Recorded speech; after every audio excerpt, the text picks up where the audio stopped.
Aoun dwashmayaneth qaddash shmach, te malkutach, nehwisu yannach, ekannad washmaya abbar'a, hawlan lahmat sunqanan yawmana, wash waqlan hawbain, ekannad abhanan shwaqan lahayawain, la ta'nan لنسيونا إلا قصا من بيشة مثول دي لاخي ملكوثة حي لو تشبحته العالم عالمين. Amen. Good evening again. The announcements I had, if you joined early, Dr. Eric was doing his monthly Aramaic School of Light session on the 10th of June. If you haven't registered, you can reach out to the foundation and we'll help you get that done. He's continuing on the apostleship and discipleship of Jesus, how he went about it and how he trained his disciples, which is really the bulk of why we do what we do is to continue that teaching and spread it around the world. So that's coming up in not this coming weekend. I think it's the weekend after. Other than that, I did mention that we are going to be moving into Zoom webinar because of the holiday and everything else. We didn't get to sneak it in for this session. So keep your eyes open on your emails because we will be sending a link, probably not for next week, but probably for the week after. So fingers crossed we don't get distracted and busy again, and we'll get that done and move the platform that way. So with that said, the topic that I really has been hitting me harder and harder the more I talk about the teachings of Jesus is the nuance of his approach to training the disciples. I think he like any teacher, when he announced himself or when he went and reflected in the desert, before he even went to John and before he went into the desert experience, he must have been thinking about, I have a perspective that is most likely going to change the world if it succeeds.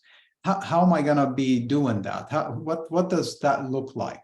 That the difference between Jesus's ministry and the prophets that came before him is that a lot of them, if you look at them carefully, that where they came in the history of the Jewish people, or going all the way back before they were known as Jewish people, going all the way back to Abraham, they had a group of people, a tribe that they were, or tribes that they were focused on. You look at Moses, for example. He knew the tribes of Israel. His mission was to get them out of Egypt and establish a homeland for them, or bring them back to where Abraham and the early patriarchs of the tribes had lived in the land of Canaan and southern Palestine mainly, and maybe all the way up to like what we call Judah or Galilee, etc. So that general region that we know today politically as Israel or Palestine, depending on your background. So because they had a focus group of people, they had a mission of working with those people, guiding them. That was the main mission of the prophets, the leaders of Israel. They were all focused on their tribes. Jesus came in a time later. Now, that said, I know that some of the prophets also came during the captivity in Babylon or in Assyria, but often even their mission there was focused on their people. The message of Jesus was, though he did talk about to Jewish people, because I'm sure that for him it was the familiarity. His surrounding community was really mixed because they were under Roman occupation, so we can assume that there were Romans there. We know at the time of the first century AD, Galilee and Nazareth and so forth also housed other people. So there are people who were from Greek descent that landed there and established themselves. There are traders coming from Arabia up north. There are a lot of different mixed people and different history that had developed by the time Jesus came. So when he walked down the street, it wasn't all, 100% his tribal people. It was a mix of people. Plus, being Galilean himself, mostly the Galilean Jewish people were not loved by the southern Jewish people, like from Judah, the area of Jerusalem, because they always looked at them suspiciously as most likely mixed races who accepted the Jewish religion, because they were displaced and then they were brought back. So when they came back, they were looked at as most likely not pure blood Jews. And plus they had the Samaritan next door to them. So the people that Jesus was interacting with, he knew that for him to bring in the type of kingdom of God, kingdom of heaven that he wanted to bring, he needed to work with everybody. He couldn't just take up a bunch of them, which was the problem with being even labeled as a Messiah later in his ministry. When he asked his apostles, "What are they calling me?" They told him, "Oh, they call you the Messiah, the chosen one, the anointed one."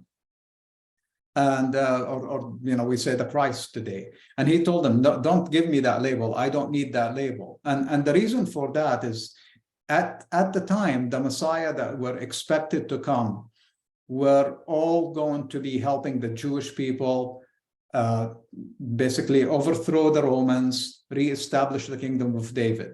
So if he would have taken that label as a savior of Israel or a savior of the Jewish people only, then he would have basically limited his ability to do what he needed to do, which was to bring peace to that region. He knew a local vision or a tribal vision or a religious vision has been failing constantly.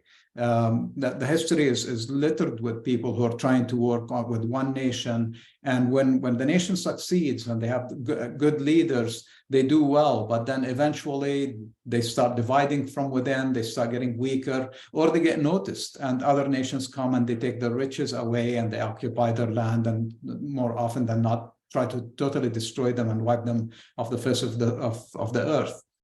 So his ministry had to be first all-inclusive. He knew he had, like when he had an opportunity as a Jewish teacher, as a rabbi, when a Roman soldier approached him to help him heal their child, he could have and it was totally expected of him to back off and tell him, "No, you're Roman. I don't deal with you. I'm here for my people."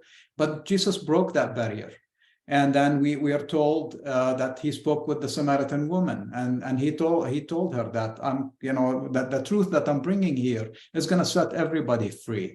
And then we have the Good Samaritan story. So he comes, and with that he challenged even the norms that the Jewish Levites and the religious people are the righteous ones. He shook it up there a little bit and told us, no, it's whoever has the human heart, the human passion, the love for humanity is the hero of that story, is the one who cares for the person without worrying about all the rules, like touching blood. They had Sabbath rules. I don't think it was applicable for that specific parable, but we set so many parameters, then we buy into them, and then we think that they're coming straight out of like God's thought. Those are human thoughts, including a lot of the laws that Moses brought in. Initially, actually, when he brought those laws, he was thinking of his tribe behaving well. There was no punishment to breaking these things. He just thought, "I'll tell you, do these things, and you'll go do them."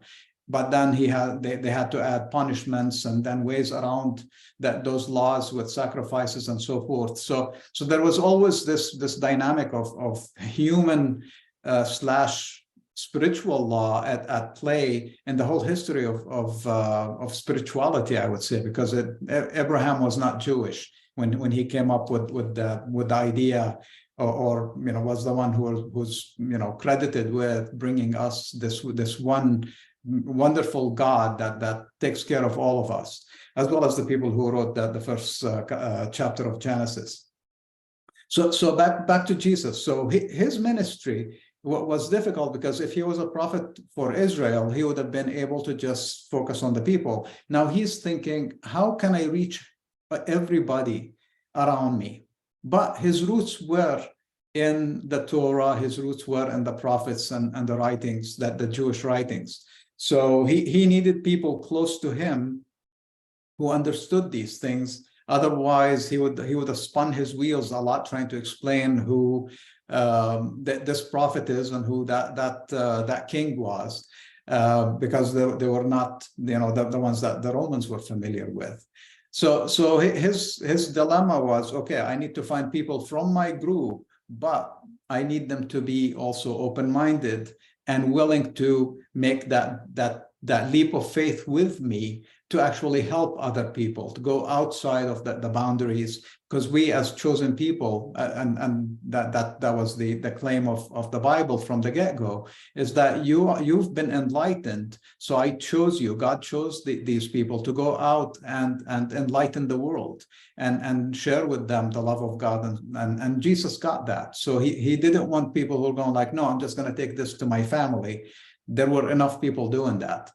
So while I was thinking about that, I was thinking about his concept of this community, which was what was amazing about him dying and the apostles getting awakened, and during the events of the Pentecost, that's in the book of Acts, is that they realized very quickly that for us to function and spread the message of the kingdom, we absolutely have to become kind of like one single community that works together.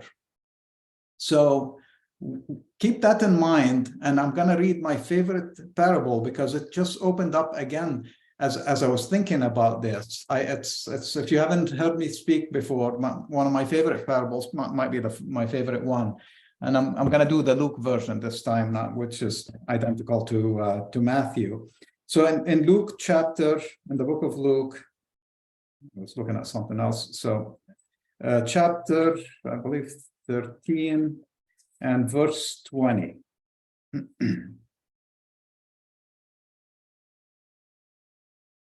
Okay, verse 20. This is one of the very short parables that Jesus gave. And Jesus said, "To what shall I liken the kingdom of God?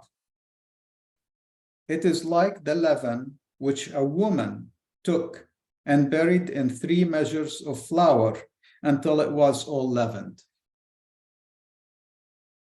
So first, it's controversial because it has woman, but go listen to my previous lessons on the parables if you're interested in that. What really sparked in me as I read it again, as I'm preparing for tonight, is that the way I've always explained it, and the way it always spoke to me, and I believe when Jesus said it to the people, his teaching about the kingdom corrupted them individually. So it's kind of like putting a seed inside of you and letting it corrupt the rest of you by constantly thinking, what am I in the kingdom? Am I behaving like Jesus of Nazareth said I should behave as a citizen of this kingdom? Am I being nice? Am I loving everybody? Am I being fair? Am I avoiding trouble? Am I suppressing or not suppressing necessarily, but stopping any kind of trouble before it becomes a big deal? Am I the peacemaker? Those are the things that Jesus was teaching, and that's the format, as he said. It's almost like putting yeast in flour, and then that yeast slowly changes the nature of the flour, so we can, it makes it rise and we make bread. But what dawned on me is that the same thing works. Once you have a few corrupt people by the kingdom, then you form a community of these corrupt people. Then you have a corrupt community within your community. That's the power of Jesus, and this is the power of how that the message was spread very quickly, is that those small, that the multiplier of going from one good person to a bunch of good people together, each bringing his or her own talent. Well, your talent is singing, teaching, being a good judge, being a good programmer, being a good customer service rep, being whatever you are.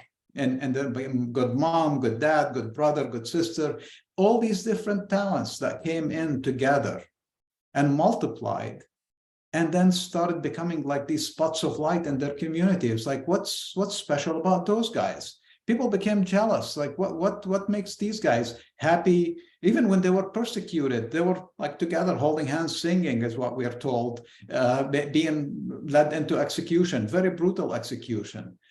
But that force that forms when you have a bunch of people who believe in their goodness and in the goodness of God in their life, how that transformed community after community, started spreading from Jerusalem, from Nazareth, from the 10 cities around the lake of Galilee, or the Sea of Galilee.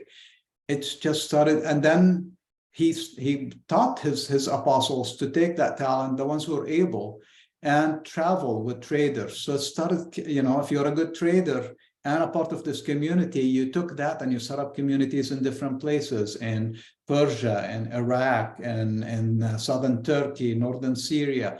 And slowly we see this movement just spread like catch on fire. Because when you have a bunch of people are hungry for goodness, and when you have people in your community, and I'm talking to people who I expect are doing this and living it day by day, people notice you, and not because of the shirt you're wearing or the cross you have on. You don't have to. They didn't have any of those symbols early on.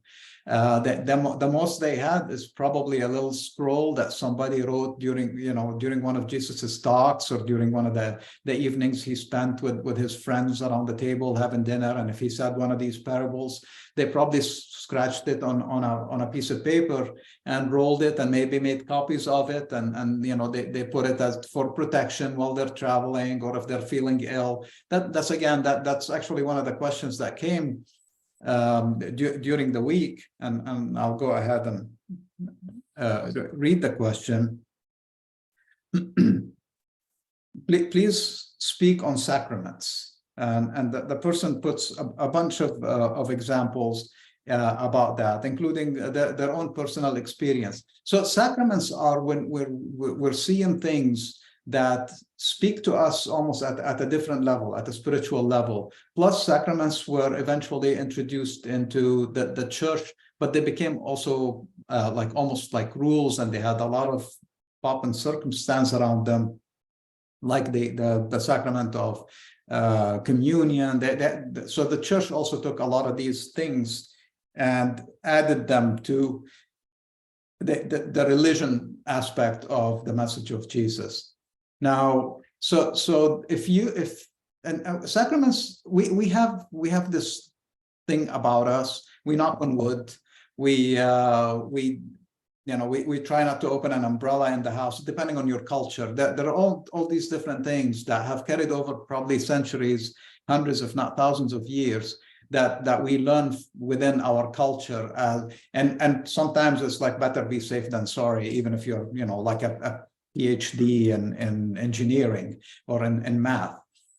So the reason I'm touching on these little like scrolls and things like that is that's most likely how the Bible was written.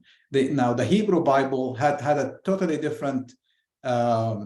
It had a similar path, because if you think about early Jewish people, like Abraham was documented by Moses, who was hundreds of years past Abraham.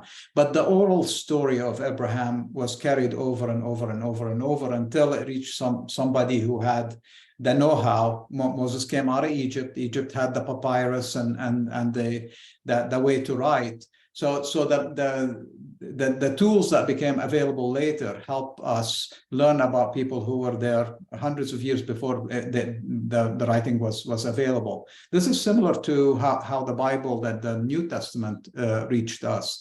And that was, I received a whole bunch of questions last time about the history of the documents that we have. And believe it or not, the Hebrew Bible, Aramaic, I think it's like 4th, 5th century.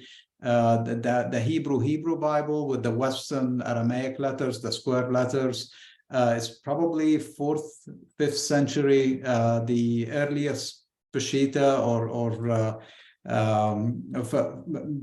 the New Testament in Aramaic is probably 7th century. And there is a reason for that. We think today in terms of libraries and the availability of books and so forth. But if you take yourself back to the early days, the time of Jesus, or the time of even the Jewish people, when a conqueror comes in and destroys the temple, like the Assyrians did and the Chaldeans did, they burn everything. They're angry at these people. They want to wipe them off the face of the earth. They want to wipe them out. They don't want their history to survive. They want to uproot them. They want to, and you see a lot of that if you read the Old Testament. You see the Jewish people doing the same thing, or the Israelites doing the same thing with their neighbors. When the prophet, and these are prophets that we think very highly of prophets, but they were the ones all sometimes guiding this anger in killing other prophets and destroying lands and destroying tribes and killing their children, cutting even their trees. They don't want their trees to survive. That's how these people did not like, and this is early tribal mentality. So because of that, the written material that made it to us it's most likely suffered through the Islamic conquering of the region, a lot of the early Christian areas.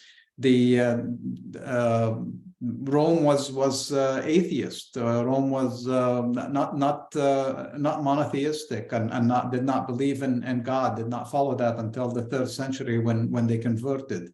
So for 300 years, if they found one of these scrolls, they burnt them, they punished the people, they probably killed the people who had it. So that's why we can't put a lot of value on like which is the oldest. We just need to study the history, and the history says that the Hebrew people were originally Arameans. They came from southern Iraq, so most likely they spoke a form of Aramean as they moved into the land of Canaan, which also had some like Canaanite language. The Phoenicians had their language, but they were all like close, influenced by the same environment, the same development. Plus, they had the same things to talk about. They were by the sea, so they had things to talk about: fishing and boats and things like that, tents, building tents for nomadic people. So the language was developing at almost the same pace, and they were trading with each other, so they would learn from one another. But the Aramaic language lasted until about the 7th century, was the dominant language in the Middle East, in Iran, and Arabia.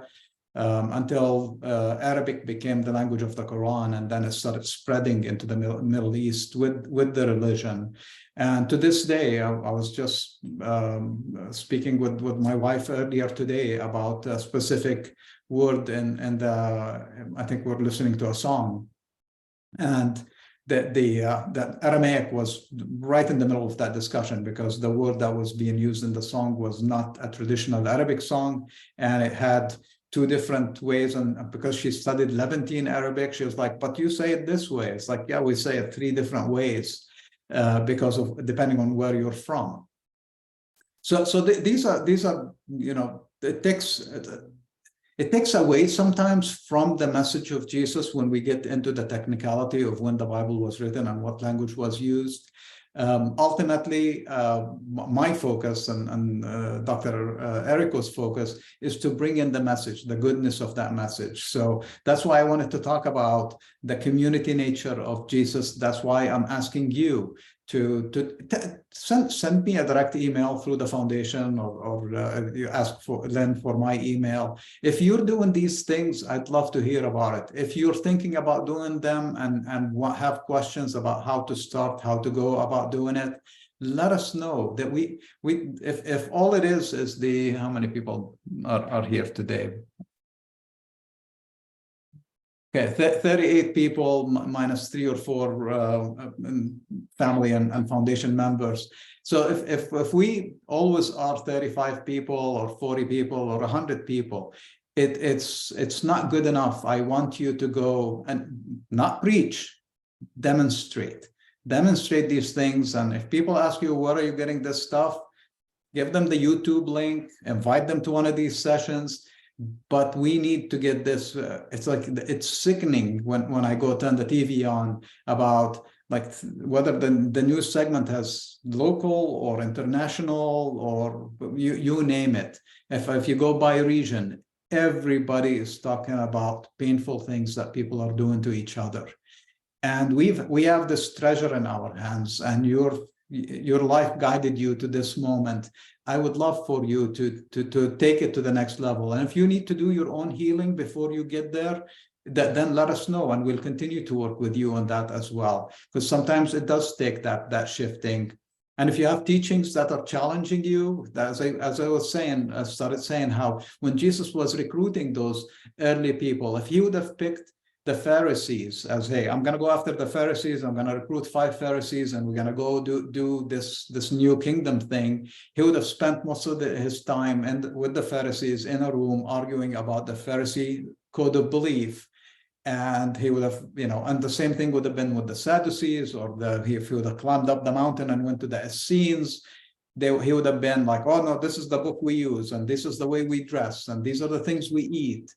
And he didn't want to talk about that. He wanted to talk about how to open people's hearts, bring them back to their original state of being spiritual beings, being good people, regardless of how they got labeled, and spread them. And that's why the apostles were perfect.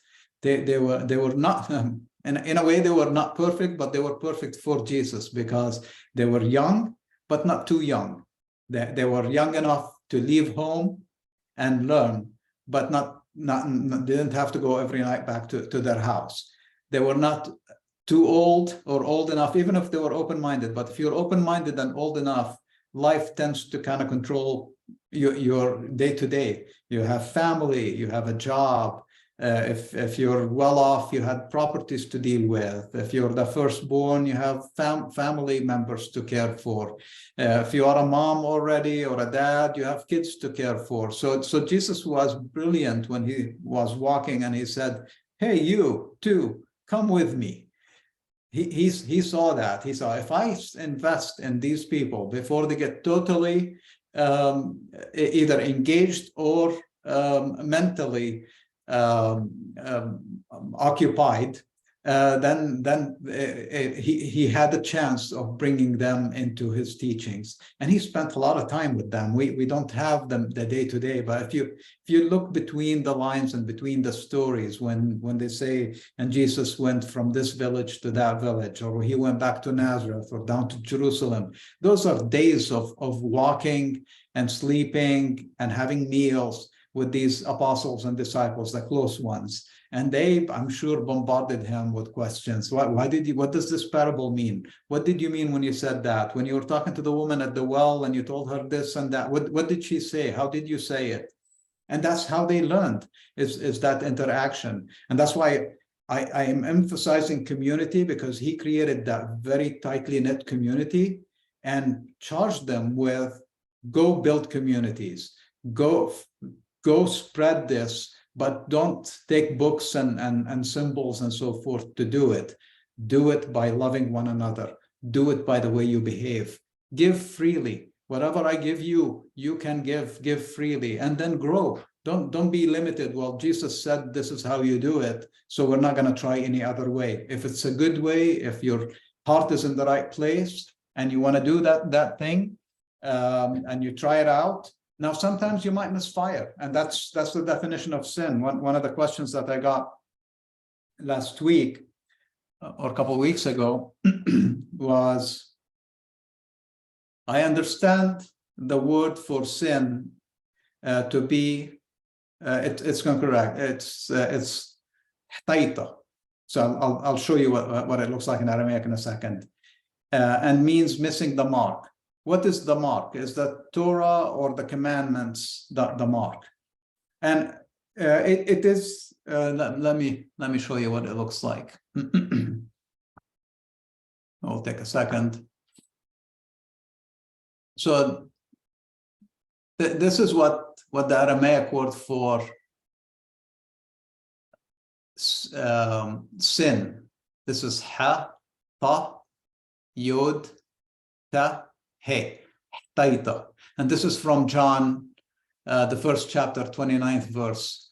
Taita da'alma, the sin one, not many sins, not the sins of the world, the sin of the world. So he is coming here. This is the word to take. He's coming here. He's telling John this, that I am the Lamb of God. See, again, we see in Revelation that the Jewish definition of the Messiah, the Lion of Judah. There's all these militant. We see him coming on a sword, on a horse, carrying a sword. This is from the Apostle John. He's calling him the Lamb d'Allah, the Lamb of God, who's going to take away the sin of the world. And the sin of the world is ignorance. It's not when you behave against the commandments, the Moses commandments. So anytime you try to do something good and you miss the target, so let's say a new healing method. If I'm a physician, I can always try to heal within, and these apostles were trained in healing. And so Jesus showed them how to heal some of the problems that were around them. Now, if that's as much progress as we would have made, because Jesus learned from everybody before him, and he perfected healing those conditions. Now we learned about a lot more conditions between the time of Jesus and now. We have a lot more tools. We have genetic code. We have so forth. So what's going to happen is we are going to continue, and what's been happening throughout history, we can't stop that progress, is that we try to heal, and sometimes we miss, and we end up hurting people. We end up killing people in some cases. That's almost like a sin. It's because we tried something new or tried a different approach, and we failed. Now that should not be, now depending on the level of failure, if I knew that I might miss this, if somebody is dying and I'm going to try something, maybe accelerate their death, but take a chance on healing them and learning something, I can talk to them about it. And if they're okay with it, then, we agree on that, because death, again, Jesus's teachings tell us that do not fear the one who kills the body, but fear the one who kills the soul. So what he means by that is that the physical death is not the worst thing that could happen to you. It's a lot worse to live for a long time without fearing anything.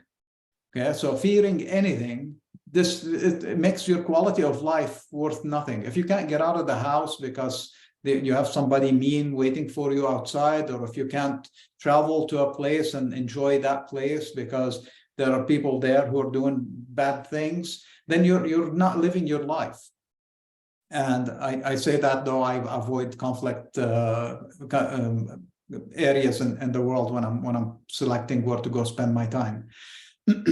So, do I go? Don't be stupid. Jesus said but first about himself. He said, don't be stupid. You get in trouble, you need to get yourself out of trouble. So if I land in a middle of a conflict because I bought the ticket and landed there, it's on me to figure out how to get out. And that's applicable. You can take Jesus's teachings and put them anywhere. If you got a job, out of thinking that, the money is great, but you land in a place and it's a mess and you're miserable and the money is not worth it, you need to figure out how to get yourself out of that place. So, and that's why sometimes those signs and so forth kind of help us intuitively figure out these things. So I'm not totally anti-sacrament because I know that they exist, and it is definitely a personal thing. That the person talks about how there's a couple different types of birds that have been almost visiting them on their walks or where they live.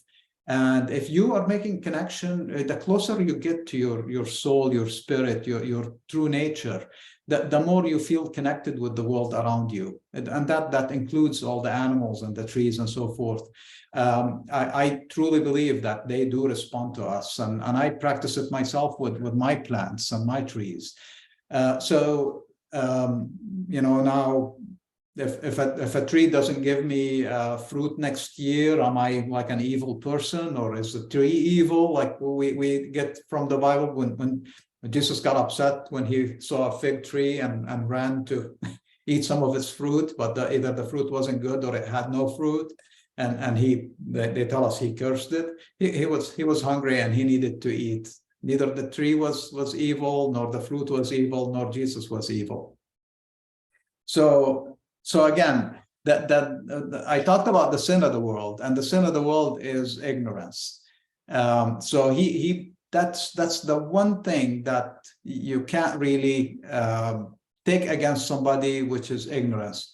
Now Jesus, because the question had a part of it about the commandments. Today we don't have we have the commandments, which are fairly high level, but if you really look deeply into them, like adultery, it's an economic property law. It wasn't a moral law. Today we talk about adultery. If you hear religious people, a lot of them commit adultery after they speak about it, unfortunately. But they talk about it as a moral code, like if you're practicing sex before marriage. Well, Jewish people did practice sex without being married. Widowed women had full right to sleep with men, married and unmarried, if they were widowed. Divorced women, and that's why Jesus said, if you divorce a woman, give her her papers, then legally she is free, and she is no longer the property of the husband or the father, so she could do whatever she wants to do. That I have some, maybe next time I'll share with you the name of a book that covers these topics. So this is in the Bible, and I know that a lot of people who grew up in Christian churches or conservative churches are probably closing their ears right now. But that's what's in the Bible, and that's what the church doesn't teach. So it's not, the Bible is not trying to suppress who we get with and where we get loved or physical pleasure or so. But they had rules at the time, and they have laws just like we do. And Jesus was, as soon as he started his ministry, he started warning his followers from the get-go. You cross civilization or societal legal system, you will pay a price. This has nothing to do with God. It has nothing to do with who you are. Because if you steal, or if you commit adultery, which is violating the property of another man, then I can't help you. No spiritual law is going to help you, because then you're dealing with a totally different mindset. And that's why one of his core teachings was be in the world, but not of the world. Be above it. The laws that he was setting up. And they're not laws, they're principles to live by. Those principles were above any law that people were coming up with. And that's why he said, you've been taught this, but I tell you that. He was going after root cause. Because when we know the limitation, when we know that, I've given this example a million times, if we know that the speed limit is 25, we'll set our cruise control on 29 because we know cops give ticket at 30. Okay, and in some areas now they give the ticket right at 25, then you set the cruise control on 25. So not to get the ticket. Now we're not considering at that point, we're just going against the law. Now, if I see a bunch of kids walking down that street, I probably should be going 10 miles an hour, not 25 miles an hour, because I care for their safety. And I know kids sometimes chase a ball or an animal across the street, and I could kill them that way. And maybe in the eyes of the law, I might get away with it because I was going 25 or under. But if you're acting from your humanity, you're caring for these kids as if they are your own, not. You're not trying to just avoid the motorcycle cop with the radar gun. So that's a very simple way of explaining how Jesus was teaching the law and sin. Now, with that part of the questions that came after that is that, did he ever talk about real evil, like really bad things? He did, and there were they suffered from a lot of those catastrophic situations in his time, and he had to tackle that. But the way he tackled it, he said, like, instead of starting a rebellion against the Romans to try to kill them basically and push them out of the country, which is the same system that they used to get into the country, instead love them. And if they basically put a sword to your neck and force you to do something for the military, don't resist it. If they ask you to go 1 mile, go 2. Offer to go 2. Okay? See how he was now tapping into the Roman soldier's heart, not into the rules of the game of, I hate Romans, you're occupiers, I'm gonna fight with you. No, I'm gonna love you. I'm gonna love you even if it costs me my life. Okay? Because then I'm living free of fear from the Roman soldier. And I'm living reconciled as a human being. I'm treating them as human beings, as the way I would want to be treated. So it changes the chemistry of it. And that's the corruption that he was talking about when he was talking about the parable of the leaven. Okay, so he started changing people. It's like, instead of I'm driving 25 because the law says 25, now I'm driving like a human being who cares about his neighborhood. And everywhere is my neighborhood, not just my neighborhood. So I'm going to drive this way safely anywhere I go. And I'm not suggesting that we should all go around driving 10 miles an hour. That would kill our whole time on earth, probably. So be smart about how you apply things, and then be smart about how then you demonstrate it. Your kids in the school, this is when I'm talking about community. When you're taking your kids and your friends' kids or neighbors' kids to school, tell them about this way, about this approach, why you're driving the way you're driving, why do you slow down when you slow down. Okay, this is kingdom teachings. This is not just a lesson in law. If you teach your kids, hey, if it says 45, go 49 because the cop is setting the radar on 50, then you're teaching them how to survive in their society. But then you might be teaching them not to care about the stupid person who's going to come across the street. So it's balancing that is what makes this really a personal experience. Just like when birds visit you, when you're on your walk and you feel connected to the universe through that experience, versus if you walk and you don't hear a bird or a cricket or nothing crosses your path, but you're in meditative state. So you're no different than the other person. The universe is talking to you differently. It's all personal. It's all individualistic. It's that, and that was the power of Jesus. He spoke to the 99.9% who were living their lives just trying to make it day to day and trying to make the best out of their days. He wasn't trying to be a celebrity. He didn't want to be set aside. When they called him, oh, good teacher, it's like, why are you calling me good? Why are you setting me apart? He feared that probably at his core. He knew that if he set himself apart, or his apostles put him on a different level, that would be the end of his message. Because with his death, we'd all say, no, look, no, nobody can do what this dude did. Okay, and that's one of his last acts with his apostles. He went down on their knees, and we do it every time. If you're Catholic, during communion, and probably Protestants do it as well before baptisms and so forth, is the minister goes down and washes the feet of the new kids who are becoming taken on the first communion or being baptized. Why do we do that, and why don't we do it in society day to day? Because Jesus did not want. He said, by the way you work, okay, you're the best of you is the one who serves the most.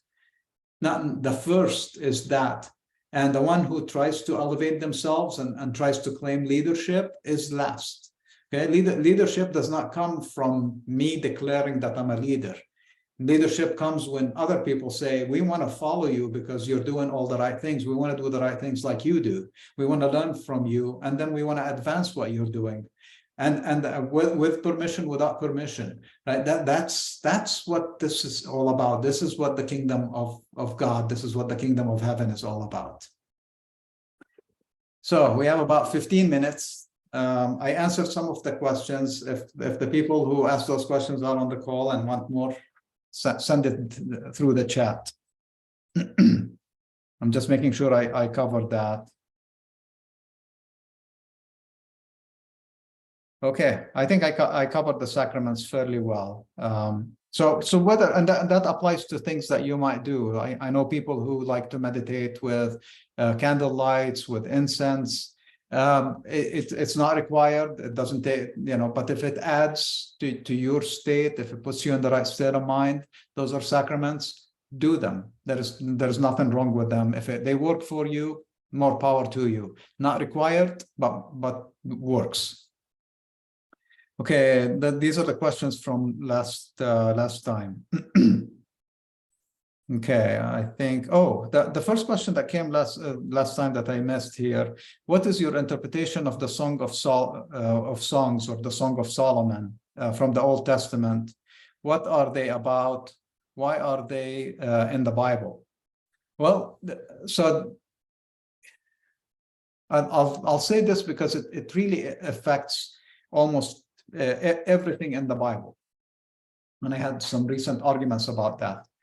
When something is written, like the Song of Solomon, or any of the prophecies that are in the Hebrew Bible by the prophets, you can see them pretty much multiple ways. The most accurate way, in my opinion, is you put yourself at the time of that writing, that event. Okay, so the Song of Solomon, as an example, was written maybe by Solomon, maybe somebody who heard Solomon. He was a very King Solomon was a very considered an intellect, a lover of nature, a great artist. So because you're thinking he was the son of King David. The kingdom of Israel had settled into a comfortable state. Solomon inherited that from his dad. He had many concubines and wives. He had many children. He was living in a big castle. He had the most beautiful temple built to put God in it.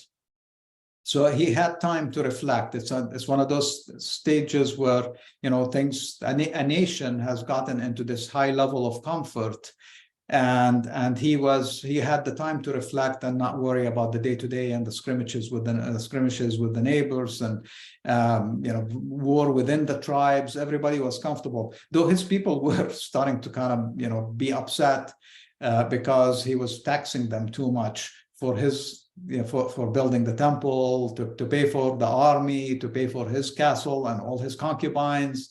So this is something that is not often talked about. Maybe I'll cover that some other time, about how creating the kings of Israel, that the prophets warned about it before they selected King Saul, who was the first actual king. And they went from a tribal and system and judges helping, basically navigate the day-to-day life of the people between the tribes. And then they put a king because they needed to fight wars against other nations with kings. And they warned them that once you do that, once you have a government, then you have to support the government. They'll take your kids to war, your taxes, and all the things that we have to deal with now by having governments. So anyway, so Solomon was a loving person. He saw the world through beautiful eyes. He saw everything around him as beauty, and that's pretty much how the Song of Songs or Song of Solomon should be read. Put your love towards humanity, people, nature, birds in the sky, everything. He saw that, and it's a song that could be read that way.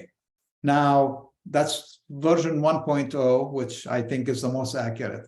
Version 2.0, take the Jewish people and push them about 100 years past when the Song of Solomon was written, and look at it retrospectively.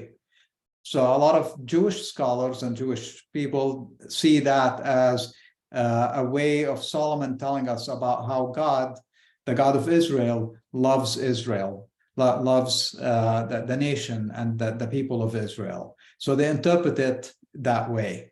Now, fast forward another few hundred years, and now we have a Christian church that has this Hebrew Bible, and they're looking back at it and they're going like, oh, this is about Jesus.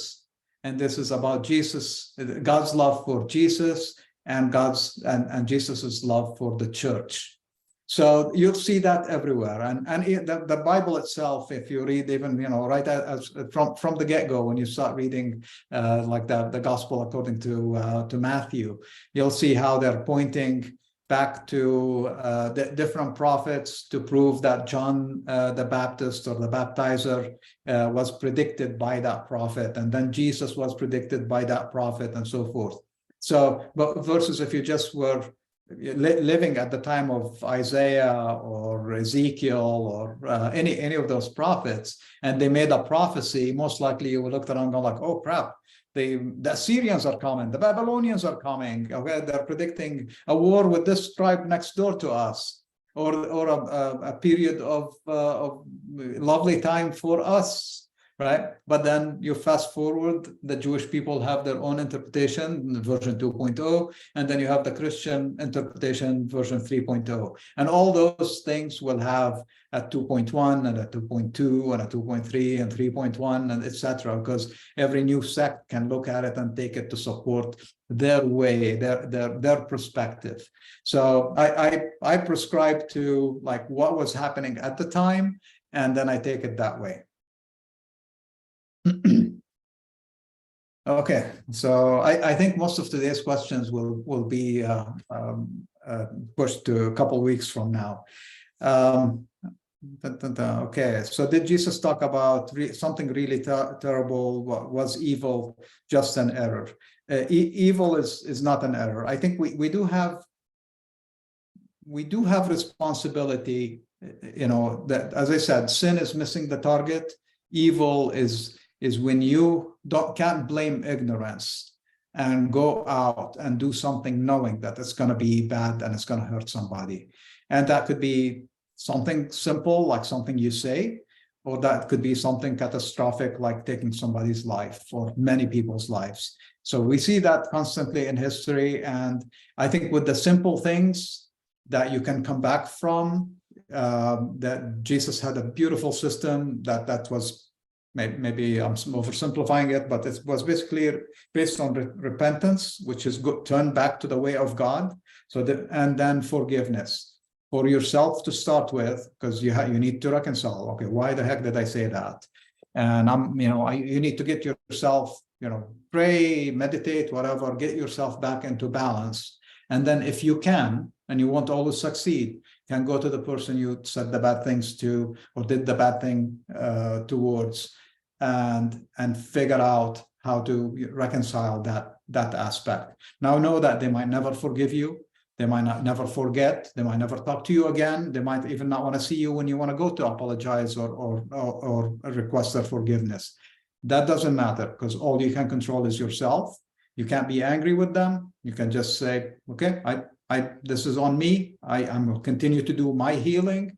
I will not do it again. I will return to God's ways, and you move on. But if you did something really evil, first we have police, we have society, we have government, we have FBI and international police and international courts. They'll come, depending on how big your crime is, there is somebody out there looking for you. And sometimes when you're not even doing something, like not too long ago, smoking pot was, you could go to jail. Society decides a few years later, hey, a little bit of pot never hurts anybody. We're going to make that legal. Even the people who are in jail who did it, we're going to let them out. So society changes its mind, judges things based on a totally different criteria than God. But if you do evil things, then you can't blame ignorance. You can't say, I didn't know. Then there is something that you have to go through. It could be massive capital punishment, or it could be something simple that you can work around and reconcile and move on. Okay, was the Peshitta Bible written? I covered that when the books were written. Was the Old Testament originally written in Hebrew? The scholars kind of debate that. I think most of it was written in Western Aramaic, which is what we call Hebrew. But there are some books that they say from the get-go, like the book of Daniel, prophecies of Daniel, things like that were written in Aramaic in the beginning. On the Christian side of things, on the New Testament, scholars debate. As I said, I prescribe to scrolls that got gathered and most likely were written in Aramaic. One thing I didn't mention this time is that in languages, as when I showed you the word for sin, if you paid close attention to it, I'll reshare it so you see what I'm talking about, and then how much of a nightmare it is to own one of these scrolls if you lived in an environment like Judea. A little fly landing on this, or if somebody is eating while you're reading this, next to you left some crumbs on the table, and you add a dot above this, that this is a daleth. If you have the dot this way and you have a smear of something that covers this, it becomes a resh. It changes the whole meaning. So if you, I was going to Google this before I came on tonight. If you go to like an Islamic site and ask, how do you discard a soiled copy of the Quran? Because the Quran has a lot of those same, the Arabic version of those dots. So some are periods that define a letter. The same letter in Arabic, it kind of looks like a seat like this. One dot is an N sound. 2 dots is a T sound. 2 dots below is a Yod sound or a Y sound. 1 dot is a B sound. So if you have something that says B and you put another dot next to it, it becomes a Y sound. It changes. So in Islam, this is from the early time when they started when they gathered the Quran and into one book, that when it gets soiled, the only way you get rid of it, you can't throw it away or write old on it and put it on a shelf. You have to burn it. So that's one of the reasons I believe that we don't have a lot of old copies of these scrolls, is that they probably, the people, to protect them from changing, they would actually burn them. So I believe I'm on time. I'm right on time. So I have a few more questions around the language. I'll cover that next time. I see a few more questions today. The first one that came even before I came on is a nice deep one. Hope maybe I'll make it a part of my talk next time, not just respond to the question directly. With that said, don't forget to register. If you're interested in attending Dr. Eriko's class, even if you can't attend and you register, there is a fee to go with this one, unlike these sessions that are driven by your support and love offering. The Saturday session there is a small fee or an additional love offering if you feel like it. You can then get the link, because we don't share those talks on YouTube. Typically we keep them only for the people who registered. Because of the nature of the talk, we want to make sure that the people have the right context when they listen to them. Dr. Eriko goes into a bit deeper way of explaining things during those. So with that said, thank you again for your support. And if you have any questions, if you want to share any things with me, please do. Your stories are important. I want to know that what we're doing here is spreading and is making people's lives better. Yours first, and then anybody who comes in contact with you. Have a wonderful rest of your evening, and until a couple of weeks from now.